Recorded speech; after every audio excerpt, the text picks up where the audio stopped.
Part 3 lesson 3 metals and non metal. आज हम पुनः पार्ट 3 धातु अधातु के विषय में पढ़ेंगे। उससे पहले हमने धातु के विभिन्न गुणों के और कुछ अभिक्रियाओं के बारे में पढ़ा था। आज मुख्य रूप से जो बिंदु हम इस वीडियो में ले रहे हैं उनके नाम हैं: पहला, धातुओं की अम्ल के साथ अभिक्रिया। दूसरा, अम्लराज या एक्वा रेजिया क्या है। तीसरा, अन्य धातु लवण के साथ धातुएं किस प्रकार से अभिक्रिया करती हैं।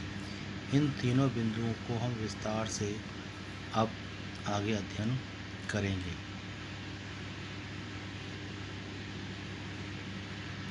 पहला पॉइंट है धातुओं की अम्ल के साथ अभिक्रिया।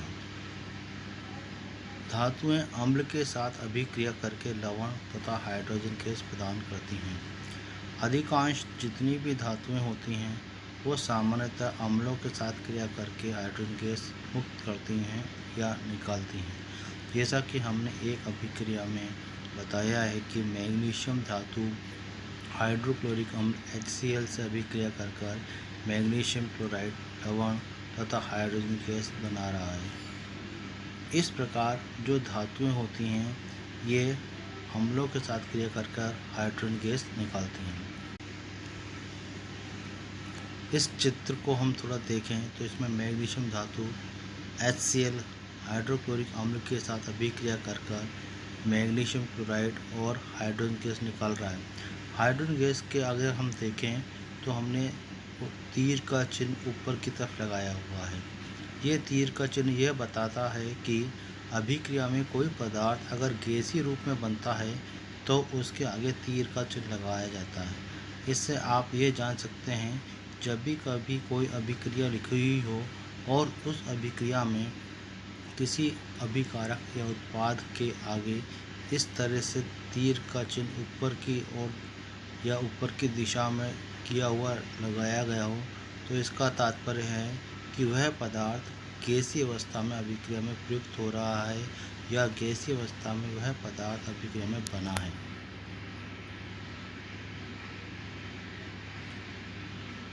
जिस प्रकार धातुओं की विभिन्न पदार्थों से अभिक्रिया करने की दर अलग अलग होती है, उसी प्रकार सभी धातुएं अम्लों के साथ भी एक ही दर से या एक ही गति से अभिक्रिया नहीं करती हैं। कुछ धातुएं ऐसी होती हैं जो बहुत तीव्रता से अभिक्रिया करती हैं और इतनी ऊष्मा निकालती हैं कि वो हानिकारक हो सकती है। जैसे कि सोडियम और पोटेशियम धातुएं ऐसी तीव्रता से अभिक्रिया करने वाली धातुएं हैं कि इनसे निकलने वाली जो ऊष्मा है वो इतनी ज़्यादा होती है कि वो हानि पहुंचा सकती है। इसीलिए सामान्यतः प्रयोगशालाओं में सोडियम और पोटेशियम धातुओं से संबंधित प्रयोगों को नहीं किया जाता क्योंकि ये खुले में भी खतरनाक होते हैं। इसीलिए इन्हें केरोसिन तेल या मिट्टी के तेल के अंदर डुबोकर भी रखा जाता है।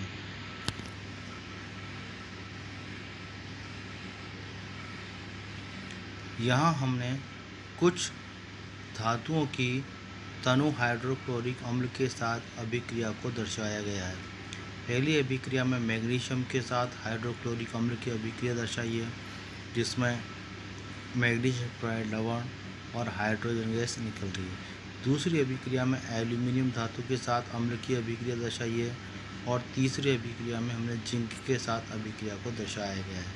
तीनों ही अभिक्रिया में हम देखें तो ये सभी धातुएं अम्ल के साथ क्रिया कर हाइड्रोजन गैस मुक्त करती हैं। अतः हम फिर ये कह सकते हैं कि धातुएं अम्लों के साथ क्रिया करके मुख्य रूप से हाइड्रोजन गैस निष्कासित करती हैं।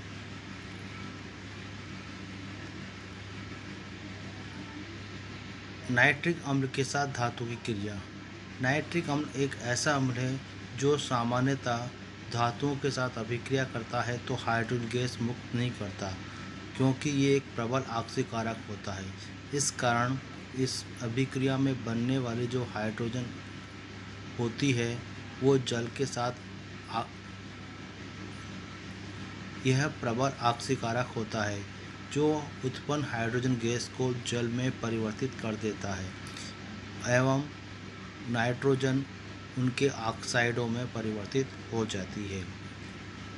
इसलिए नाइट्रिक अम्ल के साथ होने वाली अभिक्रिया में धातुएं सामान्यतः हाइड्रोजन गैस निष्कासित नहीं करती, किंतु मैग्नीशियम और मैंगनीज अति तनु नाइट्रिक अम्ल के साथ अभिक्रिया करके हाइड्रोजन गैस का निष्कासित कर सकते हैं। यहाँ पर हमने जिंक के साथ एक अभिक्रिया दर्शाई है जो नाइट्रिक अम्ल के साथ अभिक्रिया कर रहा है और बनने वाली जो हाइड्रोजन थी वो हाइड्रोजन जल में परिवर्तित हो गई और नाइट्रोजन ऑक्साइड और जिंक का नाइट्रेट अर्थात जिंक नाइट्रेट प्राप्त हो गया। इस अभिक्रिया को हम अगर देखें तो इस अभिक्रिया में हाइड्रोजन गैस निष्कासित नहीं हो रही है, केवल मैग्नीशियम और मैंगनीज ही बहुत तनु यानी अति तनु नाइट्रिक अम्ल के साथ अभिक्रिया करके ही हाइड्रोजन गैस का निष्कासन कर। यहाँ हमने मैग्नीशियम की नाइट्रिक अम्ल के साथ अभिक्रिया के समीकरण को दर्शाया गया है, जिसमें मैग्नीशियम तनु नाइट्रिक अम्ल के साथ अभिक्रिया करके हाइड्रोजन गैस को निष्कासित कर रहा है। Magnesium plus 2HNO3 is equal to magnesium nitrate plus hydrogen gas निष्कासित हो रही है। यानी मैग्नीशियम और मैंगनीज धातु ही ऐसी हैं जो अति तनु नाइट्रिक अम्ल के साथ अभिक्रिया करके हाइड्रोजन गैस को निष्कासित करते हैं या उत्सर्जित करते हैं।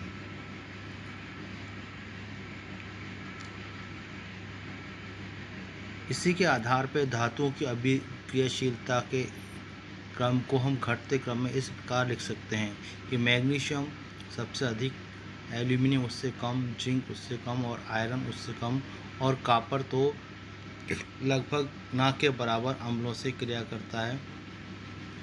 इससे पता चलता है कि तनु अम्ल के साथ अभिक्रिया में मैग्नीशियम की क्रियाशीलता सबसे ज़्यादा होती है, एल्यूमिनियम की उससे कम होती है, जिंक की उससे कम होती है और आयरन की उससे कम होती है। और कॉपर तनु अम्ल हाइड्रोक्लोरिक अम्ल के साथ अभिक्रिया को नहीं दर्शाता है।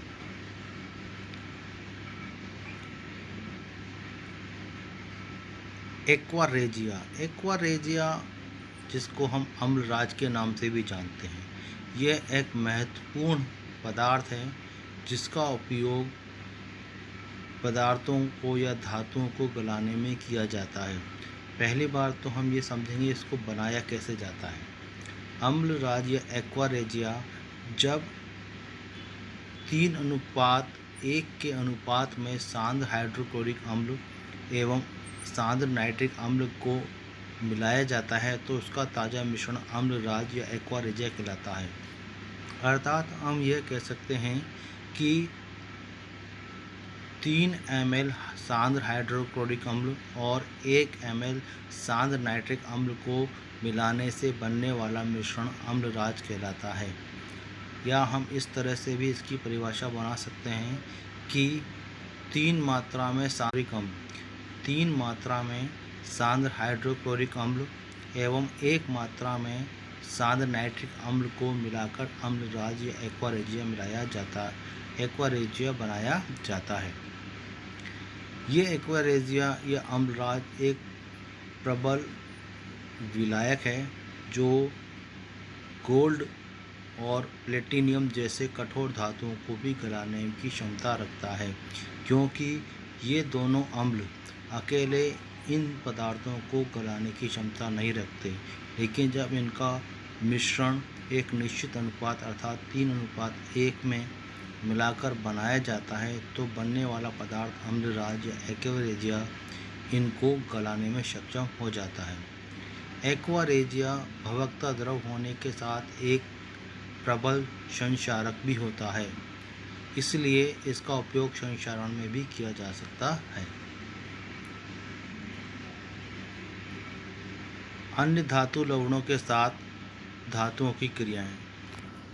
धातु लवण जो होते हैं वो अन्य धातुओं के साथ क्रिया तो करते हैं, परंतु सभी धातु लवण अन्य धातुओं के साथ क्रिया करें ये उनकी क्रियाशीलता पर डिपेंड करता है।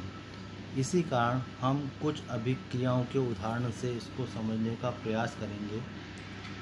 एक लाइन हमने यहाँ आगे लिख रखी है, अधिक अभिक्रियाशील अधिक अभिक्रियाशील धातु अपने से कम अभिक्रियाशील धातु को उसके यौगिक के विलयन अथवा गलित अवस्था से विस्थापित कर देता है। यानी अर्थात यह है कि जब कोई अधिक क्रियाशील धातु होगा और दूसरा धातु कम क्रियाशील होगा, तो कम क्रियाशील धातु का अगर विलयन है और उसमें अधिक क्रियाशील धातु को डाला जाएगा, तो कम क्रियाशील धातु जो विलयन में है वो विस्थापित हो जाएगी और अधिक क्रियाशील धातु उसका स्थान ले लेगी। वो विलयन में हो या गलित अवस्था में, दोनों में ही ये क्रिया होगी। हमने आपको एक अभिक्रिया में दर्शाया कि धातु A है प्लस B, जिस धातु का लवणीय विलयन है, इसकी जब अभिक्रिया कराई तो A लवण का विलयन प्राप्त हो जाएगा और B धातु प्राप्त हो जाएगा।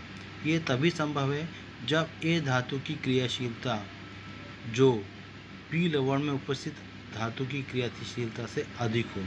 अगर A धातु की क्रियाशीलता B धातु जो लवण में उपस्थित है उससे कम होगी तो यह अभिक्रिया संभव नहीं होगी। जैसे कि हमने नीचे एक अभिक्रिया दिखाई है, Fe + CuSO4 = FeSO4 + Cu। यहाँ पर आयरन की जो क्रियाशीलता होती है वो Cu कॉपर यानी तांबे से अधिक होती है, इसीलिए ये अभिक्रिया में विस्थापन हो जाता है और कॉपर सल्फेट से फेरस सल्फेट बन जाता है और कॉपर धातु मुक्त हो जाती है। परंतु अगर यहाँ पर FeSO4 + Cu लेकर इस अभिक्रिया को हम कराते तो ये अभिक्रिया संपन्न नहीं होती। क्यों? क्योंकि इसका कारण यह है कि कॉपर की जो क्रियाशीलता है वो Fe आयरन से कम है, अर्थात कॉपर धातु अपने से अधिक क्रियाशील धातु के लवण से धातु को विस्थापित नहीं कर सकता है। इसी क्रियाशीलता के आधार पर हम एक सक्रियता श्रेणी भी बना सकते हैं। सक्रियता श्रेणी वह सूची है जिसमें धातुओं की क्रियाशीलता को अवरोही क्रम में व्यवस्थित किया जाता है। विस्थापन के प्रयोगों के बाद निम्न श्रेणी को विकसित किया गया है, जिसे हम सक्रियता श्रेणी कहते हैं। अर्थात धातुओं की क्रियाशीलता के आधार पर हमने ये श्रेणी बनाई है। इसमें एक धातु के लवण का विलयन लिया गया और दूसरी धातु को उसके अंदर डाला गया।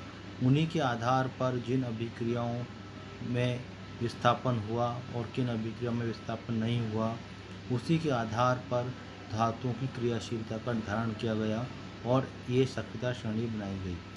इस श्रेणी को सक्रियता श्रेणी इसलिए कहते हैं कि इसमें ऊपर के तत्वों जो रखे गए वो अधिक सक्रिय रखे गए हैं और नीचे आने पर उनकी सक्रियता कम होती है, अर्थात उनकी क्रियाशीलता कम होती है। आगे हमने इन सब धातुओं की क्रियाशीलता के क्रम को निर्धारित करने के लिए बताया गया है। धातुओं की सक्रियता का श्रेणी क्रम हमने इस तरह से आपको इस चित्र में दिखाया गया है। इस चित्र में अगर हम देखें तो सबसे अधिक क्रियाशील ऊपर की हो रहे हैं और जैसे जैसे नीचे की तरफ हम जा रहे हैं अभी क्रियाशीलता कम होती जाती है। हमने पोटेशियम सबसे पहले नंबर पर, उसके बाद सोडियम Na दूसरे नंबर पे, कैल्शियम तीसरे नंबर पर है, मैग्नीशियम चौथे नंबर। ये चारों धातुएं अत्यधिक क्रियाशील धातुएं मानी जाती हैं। इसके बाद aluminium, zinc, iron, lead, hydrogen, copper, mercury, silver और गोल्ड धातुएं आती हैं। ऊपर की जो धातुएं हैं वो अधिक क्रियाशील हैं और नीचे की जो धातुएं वो बहुत ही कम क्रियाशील होती हैं। मरकरी, सिल्वर और गोल्ड ये बहुत कम क्रियाशील धातुएं होती हैं और अन्य धातुओं के साथ या अन्य पदार्थों के साथ भी बहुत कम क्रिया करती हैं। इस एरो को अगर हम देखें तो जो ऊपर से नीचे की तरफ एरो आ रहा है वो अभिक्रियाशीलता का घटता क्रम बताता है, जबकि जो ऊपर जा रहा है वो अभिक्रियाशीलता का बढ़ता हुआ क्रम बताता है। इस प्रकार हमने आज देखा कि धातुएं किस प्रकार से अम्लों के साथ अभिक्रिया करती हैं एक्वारेजिया क्या होता है, अम्लराज क्या होता है, और जो धातु हैं वो अपने लवण के साथ दूसरे धातुओं की किस प्रकार क्रिया को दर्शाती हैं, कौन सी धातु अधिक क्रियाशील हो सकती है और कौन सी धातुएं कम क्रियाशील होती हैं, इसके बारे में हमने पढ़ा। इस वीडियो में अगर आपको कुछ समझ में नहीं आया हो तो आप मेरे कमेंट बॉक्स में कमेंट कर सकते हैं, और अगले वीडियो की जानकारी करने के लिए आप इस चैनल को सब्सक्राइब भी कर सकते हैं। सब्सक्राइब करेंगे तो जब भी नया वीडियो अपलोड किया जाएगा वो आपको प्राप्त होने की सूचना आपको मिल जाएगी बेल आइकन के द्वारा। इसलिए बेल आइकन को भी ज़रूर सक्रिय करें। धन्यवाद।